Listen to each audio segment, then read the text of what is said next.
희망이 되시죠, 그죠? 예. 자, 교재에 여러분들 유인물 보시고요. 자, 이사야서는 누가 썼다 그랬죠? 이사야가 썼다 말씀을 드렸어요. 이사야서는 이사야가 썼습니다.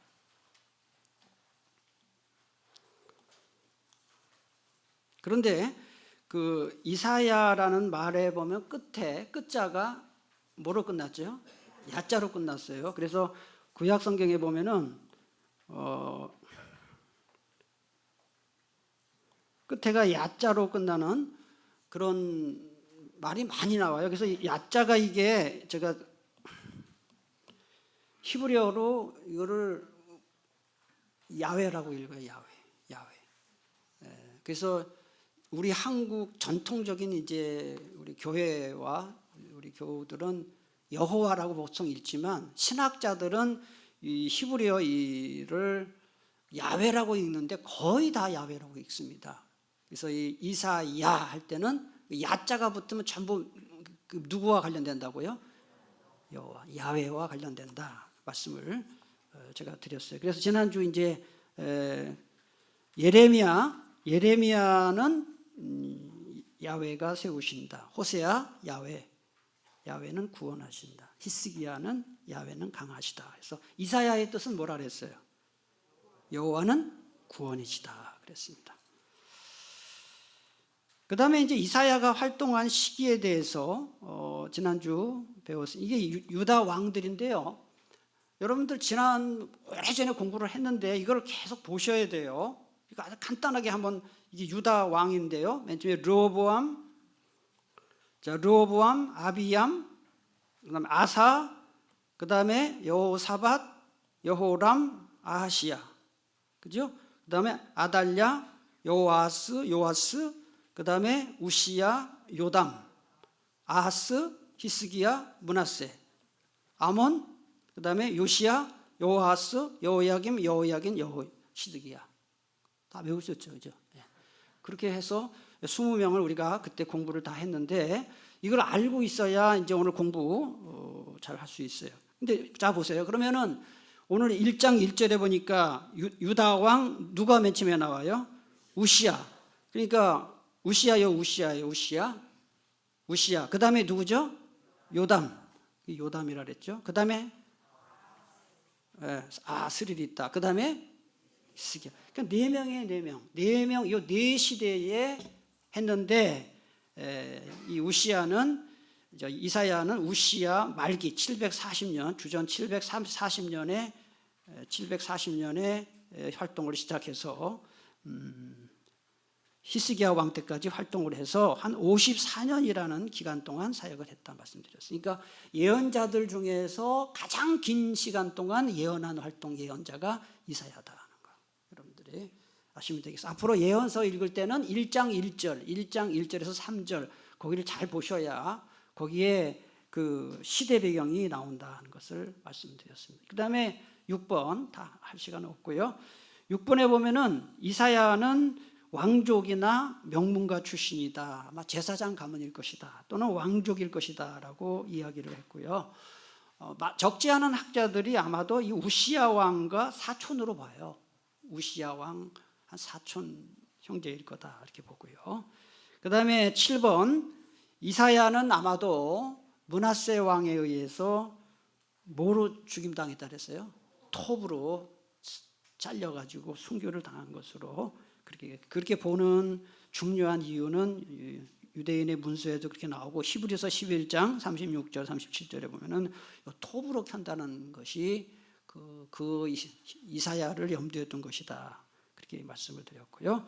그 다음에 9번 이사야와 같은 시대에 활동한 예언자들 그래서 지난주에 그것까지 공부를 했습니다. 그래서 북쪽 이스라엘에서 활동한 예언자는 아모스와 호세아. 그 다음에 남쪽 유다에서는 미가가 활동했다. 거기까지 공부했죠. 네, 그래서 오늘은 그 다음부터 공부를 하도록 하겠습니다. 기록 시기와 역사적 배경입니다. 이사야서가 쓰인 시기는 이제 아수르가 강대국으로 활동하던 그 시기였다 말씀. 여기 앞에 그림을 보면 잔인하기로 소문난 아수르 군대에 대한 이미지가 나오는데요. 이 아수르 군대는 얼마나 악랄하고 잔인했는지 이 창을 딱 꼽아놓고 사람들을 거기 이 항문을 뚫어가지고 목구멍으로 빼가지고요.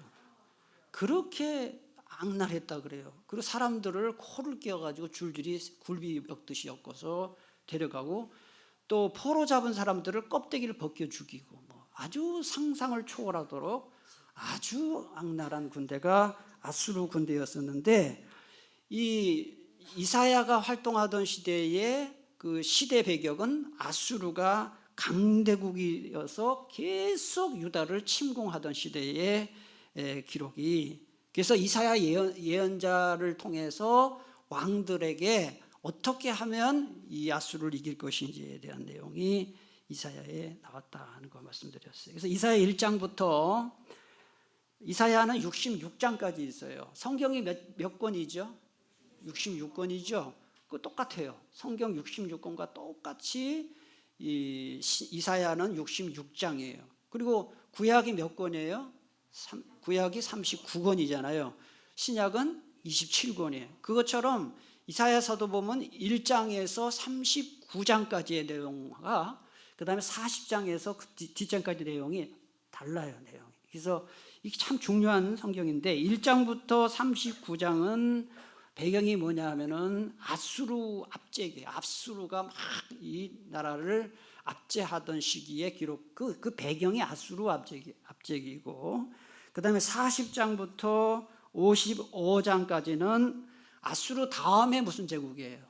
바벨론 제국이죠. 바벨론 시기에, 바벨론 포로로 끌려갔던 시기에 어떤 일이 있을 것인가에 관한 이야기가 40장에서 55장까지 있고, 그 다음에 56장에서 66장에는 포로에서 돌아온 다음에 이제 어떤 일이 있을 것인가. 그게, 그래서 이 이사야서는 이 세 시대, 아수르, 그 다음에 바벨론, 포로 귀환 시대가 다 내용 속에 들어가 있기 때문에 굉장히 중요한 예언서가 바로 이사야 예언서다 말씀을 드렸고, 그래서 지난 시간에 제가 그런 이야기를 했습니다. 이사야서는 예언서 중에서 가장 중요한 그런 예언서다 하는 걸 말씀을 드렸습니다.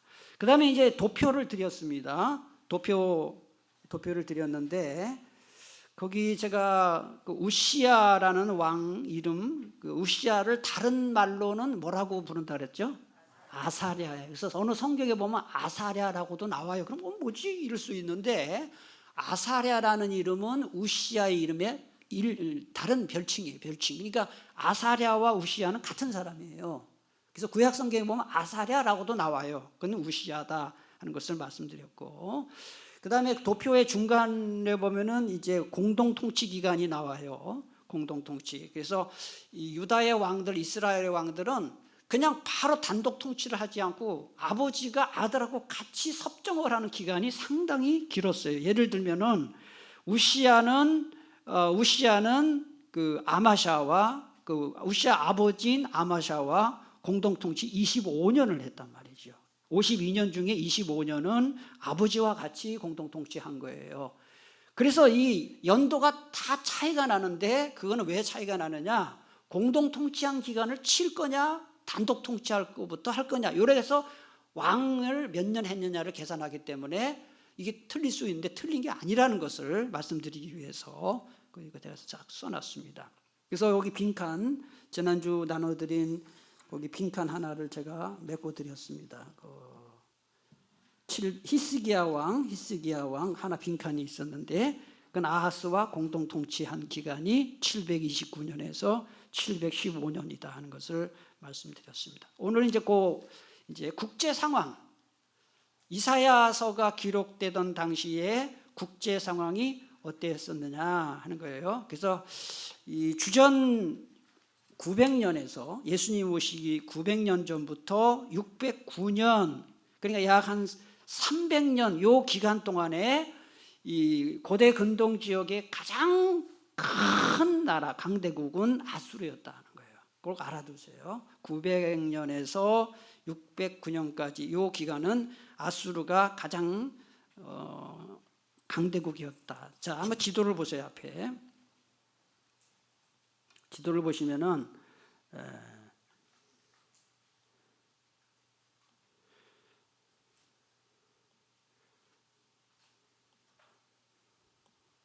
여기 요쪽 요 지역이 전부 메소포타미아인데요. 여기에서 이제 여기는 아시리아가 나와 있는데 아시리아 다음에 바벨론이 지배했고 바벨론 다음에 어디가 지배했어요? 페르시아가 지배했고 페르시아 다음에 헬라가 지배했고 헬라 다음에 로마가 지배한 거예요. 그러니까 요 메소포타미아 지역이 주인이 자꾸 바뀌는데 여러분이 꼭 이걸 아셔야 구약 성경이 이해가 됩니다. 요 메소포타미아를 차지한 제국은 항상 어디까지 노리냐면 여기 보세요. 여기 쭉 내려가면 여기 밑에 이집트가 있어요.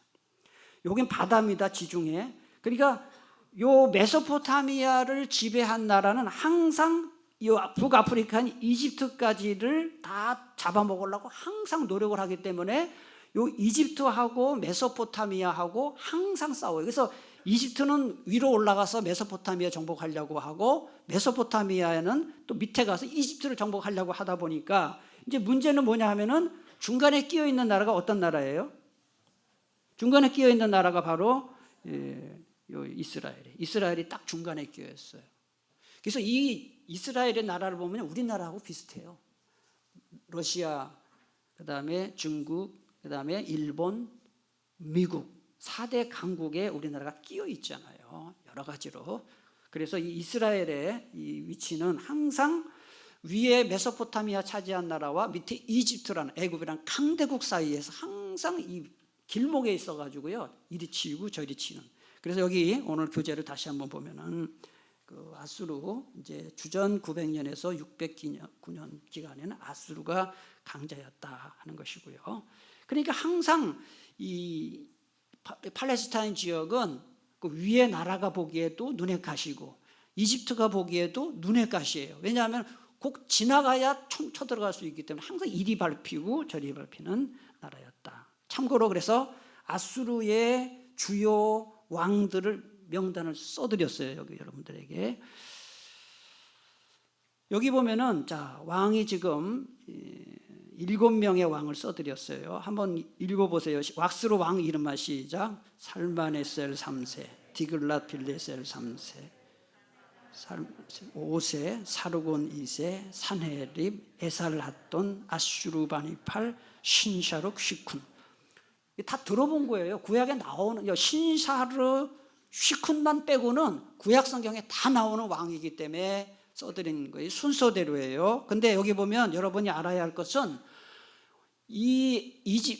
아수르 왕 이름만큼 중요한 게 뭐냐면 예를 들면 살마네셀 3세 때는 어느 왕과 관련이 있다는 거예요. 아합과 예후 왕과 관련이 있다는 거예요.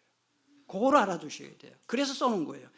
아니 만약에 이스라엘과 유다 왕과 관련이 없으면 아수르 왕을 못하러 알아요. 우리가 아는 이유가 없잖아요. 그런데 그 구약 성경을 읽으려면 살마네셀 3세 때 아합과 예후와 관련이 있고 디글랏 빌레셀 3세 때는 므나헴, 베가, 아하스와 관련이 있고 그 다음에 그래서 이 디글랏 빌레셀 3세는 아수르에서 가장 최고의 왕이었어요. 그걸 알아두세요. 써놨어요. 제가 아수르에서 가장 강한 왕이 디글랏 빌레셋 왕이었다 하는 것이고 그 다음에 중요한 것은 이스라엘을 마지막으로 멸망시킨 왕 이름이 누구예요? 사르곤 2세예요. 쳐들어온 거는 살마네셀이 쳐들어왔는데 뒷정리는 이 사르곤 2세가 했다. 그래서 제가 이게 외우라 그랬어요. 불살라버렸다. 이스라엘의 사마리아를 살라버린 왕 사르곤 2세. 전혀 도움이 안 되나요? 네. 저 그렇게 외웠어요. 불살라버린 왕. 그래서 사마리아 성을 불살라버린 왕 사르곤 2세 이렇게 외웠고 그 다음에 이제 이 히스기야 왕 시대에 이사야가 활동했잖아요. 이제 좀 있어 나올 게지만 이 히스기야 왕 시대에는 사네립이 아수르의 왕이었고 그 다음에 므낫세 왕 때는 에살핫돈 그 다음에 요시야 왕 때는 아슈르바니팔이 나오고 이제 신샤루 시쿠는 아주 유명하지 않은 왕인데 왜 썼냐면은 왜 썼겠어요? 마지막 왕이에요. 609년 망할 때 612년 망할 때 왕이 신샤루 시쿤이다 하는 것입니다. 그러면 아수르가 이제 이스라엘이 아수르에게 유다에게 막 짓밟혔는데 아수르의 대외 정책 세 가지를 제가 한번 말씀을 드릴 테니까 써드리진 않았는 것 같은데요. 한번 잘 보세요. 뒤에 안 써놨어요. 그냥 설명할 테니까요. 아수르의 대외 정책 세 가지를 보면은 첫째는 한 나라를 정복해서 속국으로 만들어요. 속국으로 만들어요. 이게 유다를 쳐들어오고 이스라엘 쳐들어와서 속국으로 만들고 그 다음에는 조공을 바치게 합니다. 조공을 바치게 하고 그 다음에 그 아수르가 다른 나라와 전쟁을 할 때 군인을 지원하도록 그렇게 조약을 맺어요. 이게 첫 번째 정책이었어요. 다시 말씀드리면 속국으로 삼고 그 다음에 조공을 바치라고 하고 그 다음에 전쟁 터지면 군인 되라고 하고 이게 첫 번째 정책이고 두 번째로는 만약에 반역을 하는데 첫 번째로 반역을 할 경우에는 어떻게 하느냐, 왕가를 폐위시킨다. 왕가를 폐위시키고 왕조 자체를 교체를 해버려요. 예를 들면 시므리 왕조, 예후 왕조 이런 식으로 강제로 교체시키고 그 다음에 땅을 몰수하고 강제 이주시키고 이게 두 번째 정책이었어요. 그 다음에 아수르 그 다음에 반역을 했는데 두 번째로 반역하면 어떻게 되느냐, 왕조 자체를 폐위시켜버립니다. 폐위시키고 뭘 파견해요? 총독을 파견합니다. 총독을 파견을 하고 그 다음에 혼혈 정책을 펴서 예를 들면 이스라엘 같은 경우에 아수르와 이스라엘 사람 섞어버려가지고 피를 섞어버려요. 그래서 사마리아 사람은 개 취급했잖아요. 유다 사람들이. 왜 그래요? 이런 혼혈 정책 때문에 그렇게 된 것입니다. 이걸 여러분들이 아셔야 이제 이스라엘 그 이해를 할 수가 있어요. 그 다음에 두 번째 보면은 아수르 왕 디글랏 빌레셀 3세 때 어떤 일이 있었느냐. 아수르 왕 디글랏 2번입니다. 3세 때. 자, 다시 말씀드릴게요. 아수르가 가장 강대국이었을 때 왕이 누구라고요? 디글랏 빌레셀 3세. 여기 써놨어요. 그때 주전 745년에 팔레스타인 쳐들어와요. 자, 지도를 한번 다시 보세요. 지도를 다시 한번 보시면은 여기 아시리아인데요. 아수르가요. 지금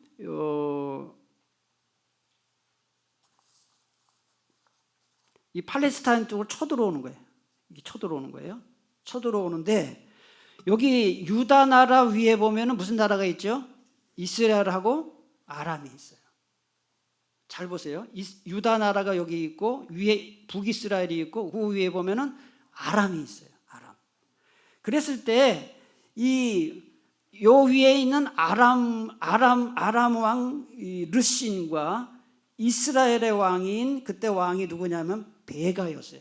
베가가 동맹을 맺어서 아수르를 무찌르자, 아수르가 싸우자 이렇게 동맹을 맺고 남쪽 유다의 아하스 왕에게 같이 동맹을 맺어서 아수르와 싸우자라고 요구를 해요. 요구를 합니다.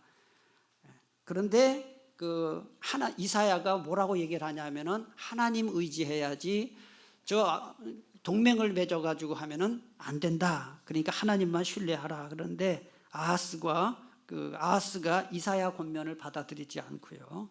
또 베가 왕 르신 아람과 이스라엘 왕의 동맹 제안도 거절을 해요. 그러자 735년에 침공을 아람과 북이스라엘 연합군에 침공을 받는데 그 내용이 열왕기하 16장 5절에 나와요. 한번 보세요. 그게 그 얘기를 하는 겁니다. 한번 성경 써놨으니까 함께 읽겠습니다. 시작.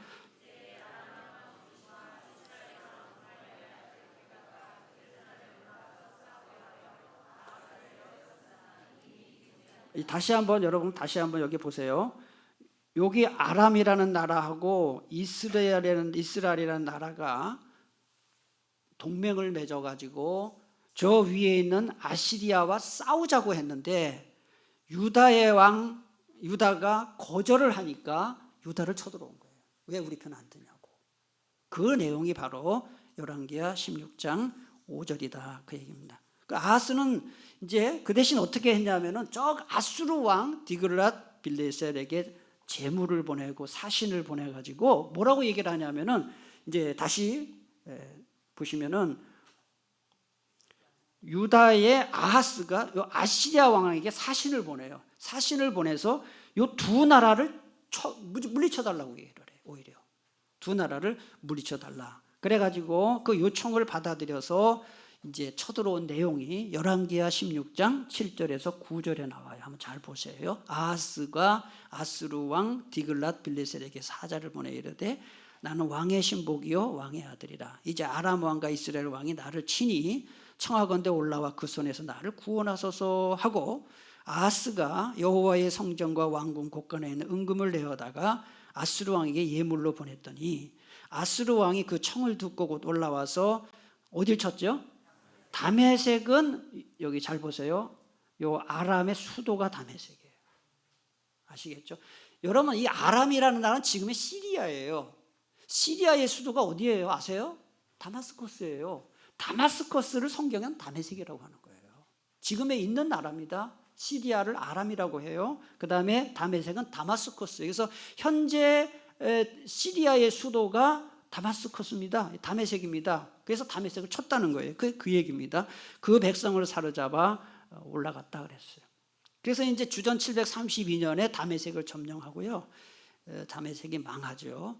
그때 북이스라엘 사마리아도 많이 초토화되고 그렇게 합니다. 그 다음에 세 번째, 주전 727년에 아수르 왕 디글랏 빌레셀이 죽고 그의 아들 살마네셀 5세가 이제 즉위를, 아들입니다. 살마네셀 5세가 이제 즉위를 하고요.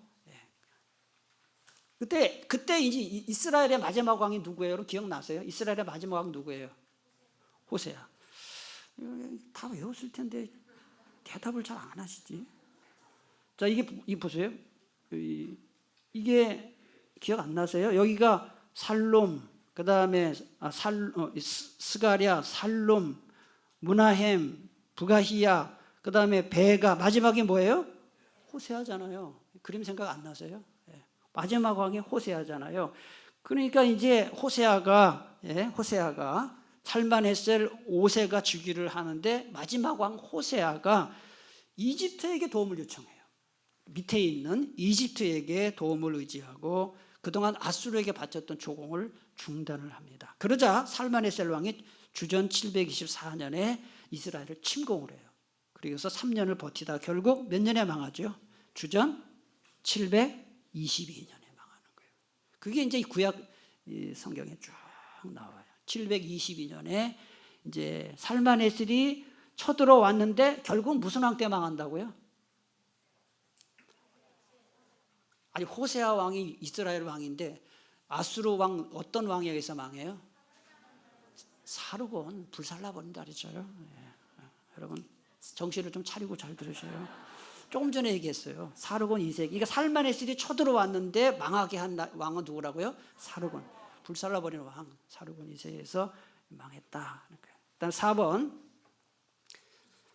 지도를 한번 보시면 여러분 그래서 항상 이 성경을 볼 때 지도를 보셔야 되는데 잘 보셔요. 자, 이 아람과 이스라엘이 유다라는 나라 이 가운데에 있어가지고 이 아수르가 쳐들어올 때 방파제 역할을 했던 거예요. 그래요, 안 그래요?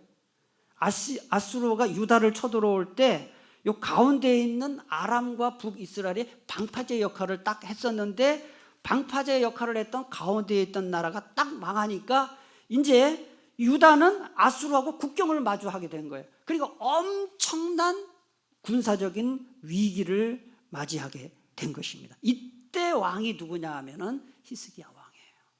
자, 거기가 이제 4번입니다. 자, 위에 북이스라엘 망했고 아람도 망하니까 아수르하고 직접 국경을 마주하면서 이제는 강대국하고 직접 싸우게 돼서 국가적인 위기를 차지했을 때 왕이 바로 히스기야 왕이다 하는 거예요. 근데 여러분 아하스 왕은 아주 경건하지 못했는데 이 히스기야 왕은 하나님을 의지하는 경건한 왕이었어요. 경건한 왕이어서 이사야의 조언을 잘 따르고 그래서 비극 상황이 있을 때마다 조언을 구하고 그렇게 했습니다. 열왕기서를 쭉 열왕기상, 열왕기하 이렇게 쭉 읽어보면은 열왕기 역사에서 우상 숭배에 온실이었던 산당을 제거한 왕이 딱 두 왕밖에 없어요. 그 중에 하나가 히스기야예요. 그러니까 여러분 히스기야 왕은 아주 경건한 왕이었다. 그래서 히스기야와 요시야가 그런 산당을 제거한, 우상 숭배를 제거한 왕이다 하는 거 알아두시면 되고, 다섯 번째입니다. 북이스라엘을 정복한 아수르는 이제 이 무로닥 발라단은 어느 나라냐면은 바벨론이에요. 그때 막 이제 일어나기 시작한 바벨론을 이끄는 신흥 바벨론의 반란을 진압하기 위해서 이제는 이 팔레스타인을 쳐들어올 힘이 없었어요. 이 짧은 평화의 시기를 이용해서 그때 히스기야가 한 일이 무로닥 발라단을 왜 써놨냐면은 바벨론의 왕이었었는데 반란을 일으켜서 아수르가 그 반란 진압하느라고 유다를 넘보지 못했어요. 그러니까 유다로서는 한숨을 돌릴 때 히스기야가 그때 뭐 했냐면은 종교개혁을 한 거예요. 그래서 제가 거기다가 종교개혁을 할 수가 있었던 것이 바로 바벨론의 무로닥 발라단이 반란을 일으키면서 아수르가 정신을 못 차리고 있을 때 종교개혁을 단행했다는 거예요. 예. 6번, 그러니까 이 히스기야를 응징하기 위해서 아수르 왕 사네립이 주전 701년에 유다를 침공을 해요. 그때 히스기야가 죽을 병에 걸렸는데 몇 년 생명 연장 받았는지 기억나세요? 15년 생명 연장 받았을 때 그를 누가 방문하냐면 이 바벨론 무로닥 발레단이 이렇게 사신을 보내고 하는데, 그게 왜 그러냐면 바벨론과 아수르가 원수잖아요. 그런데 바벨론이 유다와 동맹을 맺어서 아수르를 물리치려고 사절단을 보낸 거예요. 히스기야가 병들어 죽으려고 했을 때. 그 얘기가 이사야 39장 1절에 나와요. 한번 같이 읽겠습니다. 시작.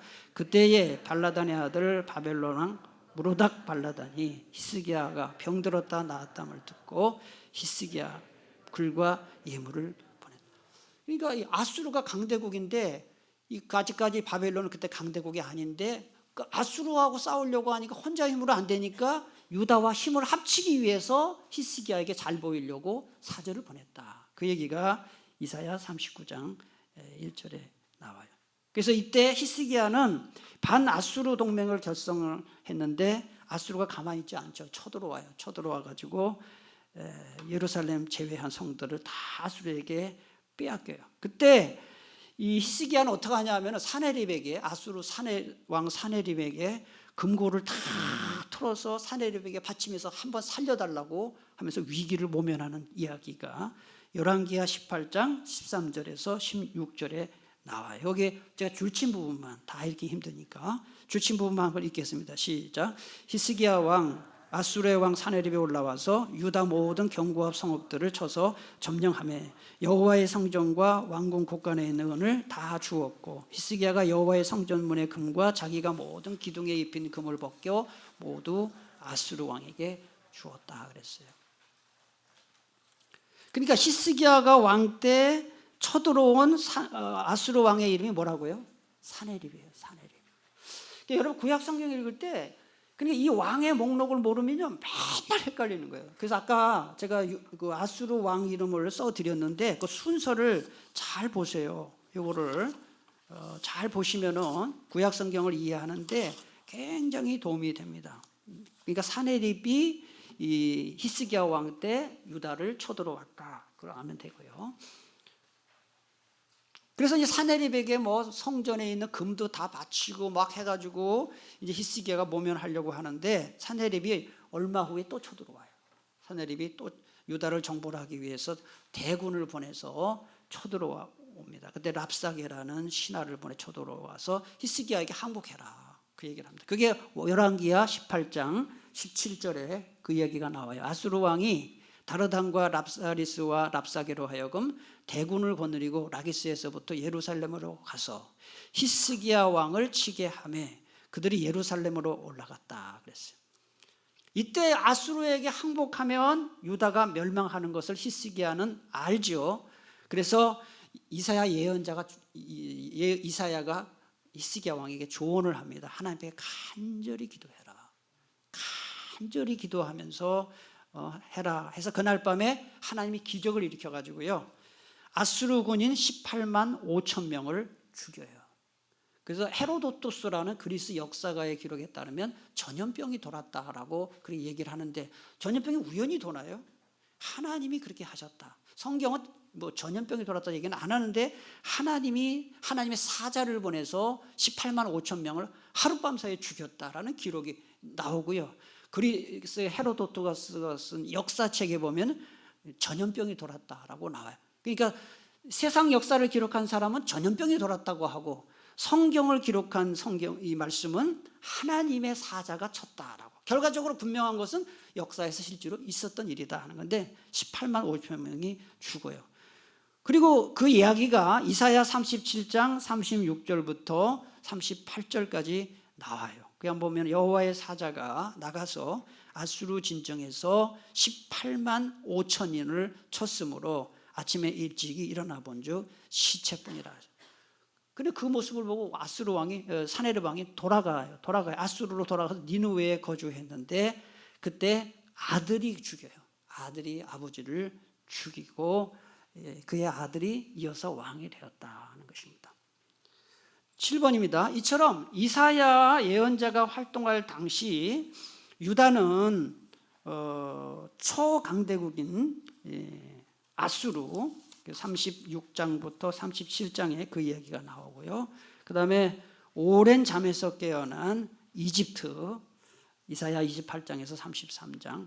그 다음에 제가 아까 말씀드렸는데요. 그때 아수르에 대항해서 신흥 강국 왕인 무로닥 발라단이 반란을 일으켰다고 했습니다. 그 어느 나라라 그랬어요? 바벨론이에요.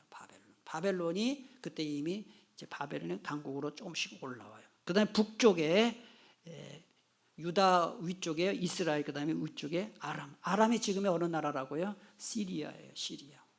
다메섹은 지금의 어디라고요? 다마스커스예요. 이런 걸 여러분이 아시고 성경을 읽으시고 현대 지도를 보시면은 굉장히 실감이 나요. 그리고 북이스라엘 해서 이런 여러 가지 시대 상황이 얽히고 얽혀 있는 상황이었다 하는 겁니다. 그래서 아까 지도에서는 아시리아만 나왔는데요. 한번 여기 지도를 다시 보세요. 지도를 다시 보시면은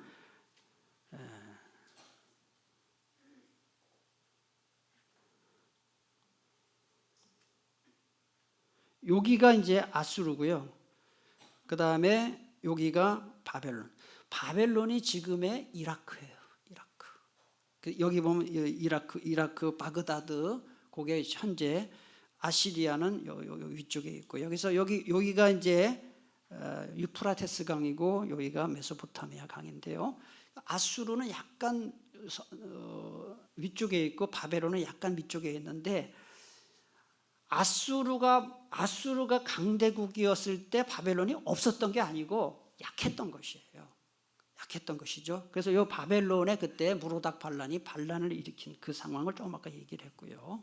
그 다음에 이 아람은 지금의 시리아인데 유다 사이에서 방벽 역할을 했다. 쳐들어올 때 막아주는 역할을 했다.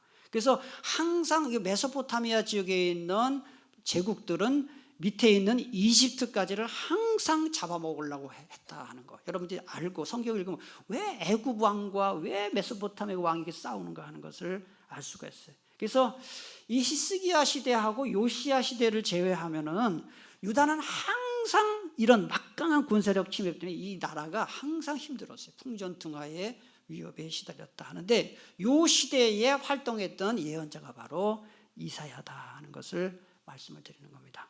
그 다음에 8번을 보세요. 8번. 구약의 예언서들 가운데 한 권만 공부하라고 하면은 이사야서를 공부해야 하는 게 아닐까 한다. 왜냐하면 이사야서의 내용을 보면은요, 중요한 유다 역사의 세 시기가 이사야서 한 권에 다 들어가 있기 때문에 그래요. 자, 첫째로는 바벨론 포로 전, 하나는 바벨론 포로 중, 하나는 바벨론 포로 후의 역사를 다 그 뭐라면 배경이에요. 배경으로 한다 하는 거예요. 그래서 이 이사야를 공부하면은 굉장히 재미있어요. 이사야 예언서가 17권인데 한 권만 공부하라고 하면 이사야가 예언서 전체의 내용을 다 보여주기 때문에 그렇게 말할 수가 있다 하는 겁니다. 그래서 아까 제가 그 말씀드릴 때 1장부터 39장, 그 다음에 40장에서 55장, 56장에서 66장, 그 시대적 배경인데 아수르, 바벨론, 포로 후 시대다. 그게 배경이다 하는 것을 말씀을 드렸습니다. 그래서 그 배경으로 하고 있어서 각 시대 예언의 특징을 전부 보여줘요. 그러니까 포로 전에는 시대의 예언의 특징, 포로 시대의 예언의 특징, 포로 후 예언의 특징을 보여주고 있습니다. 그래서 이사야 39장과 이사야 40장 한 장 차이인데 실제로 역사적인 기간을 계산해 보면 150년 이상의 시대적인 격차가 있어요. 그래서 이사야서를 공부하려고 그러면 이런 시대의 배경을 알고 공부를 해야 됩니다. 제가 여러분에게 잘 아는 질문을 하나 하겠습니다. 자, 다시 보시면 아수르, 그 다음에 바벨론, 그 다음에 뭐죠? 페르시아죠. 그 페르시아의 첫째 왕이 누구냐면은 고레스예요. 고레스가 칙령을 내려서 모든 우리 페르시아 제국에 있는 사람들 전부 고국으로 돌아가라. 이 고레스라고 하는데 실제 역사에서는 키루스라고 해요. 키루스 2세라고 하는데 여러분 아시는 알렉산드로스 대왕이 헬라 제국의 알렉산드로스 대왕이 가장 존경한 왕이 누구냐 하면은 키루스예요. 고레스예요. 그래서 고레스의 무덤을 해치지 않았다고 하고요. 키루스 2세의 무덤은 지금 유엔에서 문화유산으로 정했어요. 그래서 나중에 여러분 혹시 이란에 가시면 고레스 무덤에 한번 가보세요. 가서 그렇게 얘기하세요. 우리가 예언서 공부할 때 당신 이름을 들었다고. 당신 참 대단한 사람이라고 말이죠. 근데 그 이야기가 이사야 44장 28절 그 다음에 45장 1절에 나와요. 실제로 참 성경이 참 놀라운 일이죠. 한번 같이 마지막 구절입니다. 같이 읽겠습니다. 시작. 고레스에 대하여는 이르기를 내 목자라 그가 나의 모든 기쁨을 성취하리라 하며 여호와께서 그의 기름을 받은 고레스에게 이같이 말씀. 여기 보면은 마치 이 고레스가 하나님께 기름 부음 받은 것처럼 그렇게 묘사되어 있지만 이건 실제로 그런 뜻은 여러분 제가 여러분에게 여쭐게요. 고레스가 이스라엘은 고국으로 돌아가려면 돌아가라고 얘기했을 때 유다 사람들에게만 그렇게 했을 것 같아요? 자기의 식민 통치를 받는 모든 민족에게 그랬을 것 같아요? 모든 민족에게 그렇게 한 거예요. 우리 성경이기 때문에 유다 포로 기한만 다루고 있지. 그런데 이 고레스는요 왜 그런 칙령을 내렸냐 하면 바벨론 왕 때 보니까 바벨론 제국이 70년밖에 안 갔어요. 아수르는 한 200에서 300년 갔어요. 그 다음에 바벨론은 70년밖에 안 가요. 그러니까 고레스가 딱 제국을 만들고 나서 보니까 저 바벨론 제국처럼 저렇게 막 포로들 다 잡아다가 바벨론, 여러분 다니엘 같은 사람, 다니엘 세 친구, 에스겔 전부 포로로 끌려갔잖아요. 바벨론으로 끌려갔잖아요. 그렇게 막 잡아와가지고 하는 저 정책 가지고는 도저히 안 되겠다 해서 포용 정책을 펴기 위해서 자기 나라에 잡혀온 모든 식민 지배를 받는 나라의 왕과 지도자들을 전부 돌려보낸 거예요. 돌려보낸 것 중에 일부가 바로 유다의 포로 귀환이에요. 그런데 하나님 나라에서 입장해 보면 하나님이 고레스를 도구로 쓰신 거예요. 그래서 이 고레스에 대해서 이사야 44장, 45장에 보면은 여호와께서 그의 기름 부음을 받은 고레스라는 표현을 쓴 거고 목자라는 표현을 쓴 것이죠. 여기서 알 수 있는 게 뭐냐면 사람이 볼 땐 뭐 트럼프 같은 미국 대통령이나 뭐 그다음에 김정은이 같은 하여튼 말도 안 되는 짓을 하는 이런 지도자들이 왜 나타날까? 고레스도 사실 따지고 보면은 독재자예요. 제국을 호령했던 독재자예요. 근데 뒤에서 나중에 역사가 지나고 보면 고레스가 있었기 때문에 바벨론 포로로 있던 유다 백성들이 본국으로 들어가가지고 성전을 재건축하고 수룹바벨 제2성전을 건축한단 말이죠. 고레스가 아니었으면 그건 불가능했던 것이죠. 그래 인간의 역사에 보면은 아주 독재자였는데 성경의 역사로 돌아가 보니까 그 독재자도 하나님이 쓰셨다 이거죠. 그러므로 여러분이 아셔야 할 것은 이 세상의 역사를 쥐락펴락하는 것은 인간이 아니라 하나님이시다 하는 거예요. 하나님이시다. 하나님이 하시는 일이다 하는 거. 그래서 우리는 성경을 보면서 이런 공부를 하면서 하나님께서 이 독재자를 통해서도 일을 하셨구나 하는 것을 알 수가 있습니다. 다시 한번 말씀드립니다. 여러분이 이사야서를 이해하려면은 아수르 왕의 순서를 조금 이제 좀 알아야 된다. 그래서 마지막 이제 정리하면서 아수르 왕의 순서만 다시 한번 보겠습니다.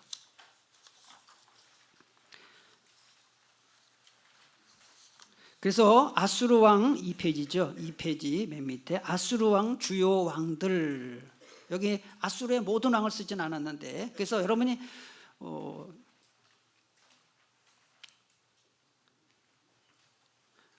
그 아수르 왕 때 유다 왕과 이스라엘 왕이 누구였는지를 잘 체크를 하시고, 자 여기서 보면은 제일 중요한 왕이, 제일 유명한 왕이 디글랏 빌레셀 3세였다 하는 거. 그 다음에 이스라엘이 멸망할 때 누구라고요? 사르곤 2세였다 하는 거. 히스기야 왕 때 사네립이었다고 하는 거. 그 다음에 맨 마지막 왕은 신샤루 시쿤이라 하는 이런 왕이었다. 저는 이거를 앞자발 따서 외웠어요. 어떻게 외우면 될까요? 이 아수르 왕 이름의 앞자만 따서 이 7명의 왕을 싹 외웠어요. 어떻게 하면 되죠? 살디, 살사산, 에아추, 에아신 이렇게 외우면 돼요.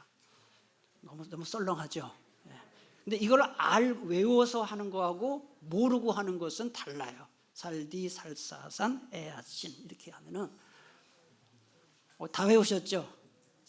살디, 살사산, 에아신 그렇게 외우면은 순서를 딱 외우면은 성경 읽다가 살만에셀 나오면 이거 어디지 뭐 사네립, 살디, 살사산, 사네립, 에아신. 자 너무 썰렁해서 끝내겠습니다. 자 오늘 여기까지. 그래서 앞으로는 이렇게 시간 되면 딱 끝내려고 합니다.